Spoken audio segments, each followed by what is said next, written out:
Արդեն մի քանի ժամ է 2026 թվականի հերթական ընտրություններում քաղաքացիական պայմանագիր կուսակցության ընտրական ցուցակի հաստատման առաջին փուլի քվեարկությունն է ընթանում։ Պատգամավորի թեկնածու դառնալու համար գրանցվել է 274 քաղաքացիական պայմանագիր կուսակցության անդամ, սակայն վերջնական ցուցակում հայտնվելու համար նրանք պետք է անցնեն երկփուլանի քվեարկության մաղով։ Աշխատանքի եւ սոցիալական հարցերի նախարար Արսեն Թորոսյանի խոսքով իրենք հրաժարվել են ավանդական մեթոդից, եւ վարչությունը պարզապես հաստատում է առաջին 30 համարներին եւ փոխարենը ներդրել են նախավորակավորման եւ ռեյտինգավորման համակարգ։ Մենք անում ենք երկփուլ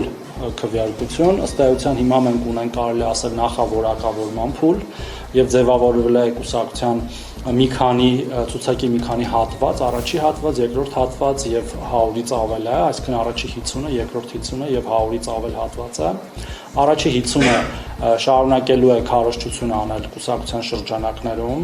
եւ նորից է քվեարկվելու արդեն վերջնական ռեյտինգավորման եւ կուսակցությունը ինչպես որոշի պատվիրակները համաժողովի, այնպես էլ դասավորվելու է այդ ցուցակը առաջի 50 համարները, երկրորդ 50 համարները դասավորվելու են կուսակցության վարչության կողմից այդ թվերի մեջ ընդգրկված անձանց ենք դասավորելու 50-ում, այսինքն կարող են լինել որոշակի տեղաշարժեր, բայց իհարկե նաև հաշվի առնելու իրենց ի սկզբանե ստացած ձայնը, այսպես ասած, եւ տրամաբանական չի, օրինակ 55-րդ համարին դնել 95-րդ համար։ Իսկ 100-ից վերև արդեն մեր կուսակից ընկերների թեկնածուների դասավորումը անելու է վարչությունը